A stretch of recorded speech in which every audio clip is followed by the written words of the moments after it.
ವೀಕ್ಷಕರ ವಿಜಯನಗರ ಜಿಲ್ಲೆ ಹಗರಿಬೊಮ್ಮನಹಳ್ಳಿ ತಾಲೂಕಿನ ಮೋರಿಗೇರಿ ಗ್ರಾಮದ ಗ್ರಾಮ ಪಂಚಾಯಿತಿ ಕಚೇರಿಯಲ್ಲಿ ಮಹರ್ಷಿ ವಾಲ್ಮೀಕಿ ಜಯಂತಿ ಆಚರಿಸಲಾಯಿತು.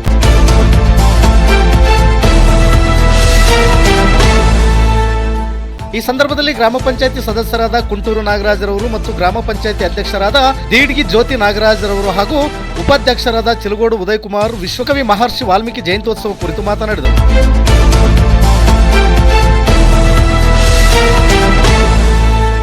ಕಾರ್ಯಕ್ರಮದಲ್ಲಿ ಗ್ರಾಮ ಪಂಚಾಯಿತಿ ಅಭಿವೃದ್ಧಿ ಅಧಿಕಾರಿಗಳಾದ ಸಿದ್ದನಗೌಡರವರು ಮತ್ತು ಗ್ರಾಮ ಪಂಚಾಯಿತಿ ಸದಸ್ಯರಾದ Mahesh Gowda, TG Sridhar, C Shekharappa, Nagaraj, Shailaja, A Nirmala ಮತ್ತು ಕರವಸೂಲಿಗಾರರಾದ Shivakumar, computer operator L Prakash, Valmiki ಸಮಾಜದ ಮುಖಂಡರುಗಳಾದ ಕೆ ಭರಮಪ್ಪ, ಕರಿಬಸಪ್ಪ ಸೇರಿದಂತೆ ಇತರರು ಉಪಸ್ಥಿತರಿದ್ದರು.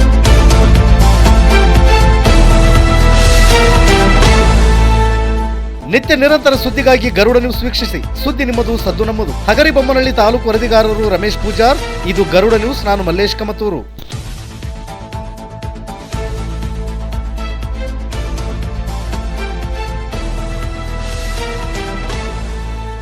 ನಮ್ಮ ಮೋರಿಗೇರಿ ಗ್ರಾಮದ ಪಂಚಾಯಿತಿಯಲ್ಲಿ ಎಲ್ಲ ನಮ್ಮ ಪಂಚಾಯಿತಿ ಸಿಬ್ಬಂದಿ ಆಗಿರ್ಬೋದು, ಪಂಚಾಯತ್ ಮುಖಂಡರಾಗಿರ್ಬೋದು, ನಮ್ಮ PDO ಸರ್ ಆಗಿರ್ಬೋದು, ಹಾಗೆ ನಮ್ಮ ಎಲ್ಲ ಸದಸ್ಯರು ಕೂಡ ಎಲ್ಲರೂ ಸೇರಿ ಇವತ್ತು ಮಹರ್ಷಿ ವಾಲ್ಮೀಕಿ ಜಯಂತಿಯನ್ನು ಅದ್ಭುತವಾಗಿ ನಾವು ಇವತ್ತು ಗ್ರಾಮ ಪಂಚಾಯತಿಯಲ್ಲಿ ಆಚರಿಸ್ತಾ ಇದ್ದೇವೆ.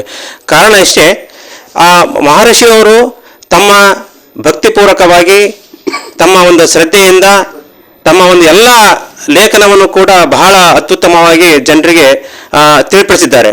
ಹಾಗೆಯೇ ಕೂಡ ನಮ್ಮ ಈ ಒಂದು ಜಗತ್ತಿನಲ್ಲಿ ಹೇಗೆ ಬದುಕನ್ನು ಸಾಗಿಸಬೇಕು, ಹೇಗೆ ಒಗ್ಗೂಡಿ ಬದುಕನ್ನು ಜೀವನವನ್ನು ಮಾಡಬೇಕು, ಹಾಗೆಯೇ ಕೂಡ ಅವರ ತತ್ವವೇನು, ಆ ತತ್ವದ ಅರಿವೇನು ಅನ್ನೋದನ್ನು ಬಹಳ ಸಂಸ್ಕೃತವಾಗಿ ತಿಳಿಸಿದ್ದಾರೆ. ಆ ಒಂದು ನಿಟ್ಟಿನಲ್ಲಿ ನಾವಿವತ್ತು ಎಲ್ಲ ಜನಾಂಗದರು ಆ ಜನಾಂಗದ ಒಂದು ಸಂಕೇತದ ರೂಪದಲ್ಲಿ ನಾವಿವತ್ತು ವಾಲ್ಮೀಕಿ ಮಹರ್ಷಿ ಜಯಂತಿಯನ್ನು ಬಹಳ ಅದ್ಭುತವಾಗಿ ಆಚರಿಸಿದ್ದೇವೆ. ಈ ಒಂದು ಕಾರ್ಯಕ್ರಮಕ್ಕೆ ತಾವೆಲ್ಲರೂ ಕೂಡ ಬಂದಿದ್ದೀರಿ, ಅವರೆಲ್ಲರೂ ಕೂಡ ಧನ್ಯವಾದ ತಿಳಿಸುತ್ತಾ ನಾನು ಎರಡು ಮಾತಿಗೆ ವಿರಾಮ ನೀಡುತ್ತೇನೆ. ಜೈ ಹಿಂದ್, ಜೈ ಮಹರ್ಷಿ.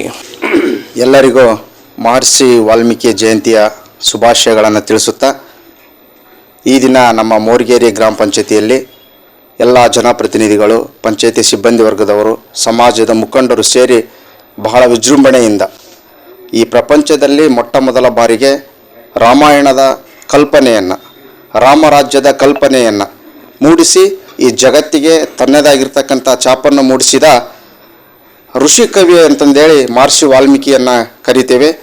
ಈ ದೇಶದಲ್ಲಿ, ಈ ಪ್ರಪಂಚದಲ್ಲಿ ಒಬ್ಬ ಕವಿ ಋಷಿ ಆಗ್ಬೋದು, ಆದರೆ ಒಬ್ಬ ಋಷಿ ಕವಿ ಆಗಲಿಕ್ಕೆ ಅಸಾಧ್ಯ. ಆ ಅಸಾಧ್ಯವಾಗಿರ್ತಕ್ಕಂಥ ಕೆಲಸವನ್ನು ಈ ಪ್ರಪಂಚದಲ್ಲಿ ತೋರಿಸಿಕೊಟ್ಟಂಥ ಮಹಾನ್ ವ್ಯಕ್ತಿ ಈ ಜಗತ್ತಿನಲ್ಲಿ ಯಾರಾದರೂ ಇದ್ದರೆ ಅದು ಮಹರ್ಷಿ ವಾಲ್ಮೀಕಿ ಗುರುಗಳು ಎನ್ನುವಂಥದ್ದನ್ನು ಈ ಸಂದರ್ಭದಲ್ಲಿ ತಮಗೆ ತಿಳಿಸ್ಲಿಕ್ಕೆ ಬಯಸ್ತಾ ಇದ್ದೇನೆ. ಹಾಗೆಯೇ ನಮ್ಮ ಪ್ರಪಂಚದಲ್ಲಿ ಕೂಡ ಒಂದು ರಾಮರಾಜ್ಯದ ಕಲ್ಪನೆ, ರಾಮಾಯಣ ಮತ್ತು ಮಹಾಭಾರತ ನಮ್ಮ ದೇಶದ ಎರಡು ಮಹಾಕಾವ್ಯಗಳು. ಅದರಲ್ಲಿ ರಾಮಾಯಣ ಅಂತಕ್ಕಂಥದ್ದು ಬಹಳ ಅತ್ಯುನ್ನತವಾಗಿರ್ತಕ್ಕಂಥ ಒಂದು ಮಹಾಕಾವ್ಯ. ಇಂಥ ಕಾವ್ಯವನ್ನು ಈ ಜಗತ್ತಿಗೆ ತಿಳಿಸಿಕೊಟ್ಟಂಥ ವ್ಯಕ್ತಿ ಮಹರ್ಷಿ ವಾಲ್ಮೀಕಿ ಜಯಂತಿ, ಮಹರ್ಷಿ ವಾಲ್ಮೀಕಿ ಕವಿಗಳು ಎನ್ನುವಂಥ ವಿಷಯವನ್ನು ತಮಗೆಲ್ಲರಿಗೂ ತಿಳಿಸಿ ಮತ್ತೊಮ್ಮೆ ತಮಗೆಲ್ಲರಿಗೂ ಮಹರ್ಷಿ ವಾಲ್ಮೀಕಿ ಜಯಂತಿಯ ಶುಭಾಶಯಗಳನ್ನು ತಿಳಿಸುತ್ತಾ ನನ್ನ ಮಾತುಗಳಿಗೆ ವಿರಾಮ ನೀಡ್ತಾ ಇದ್ದೇನೆ.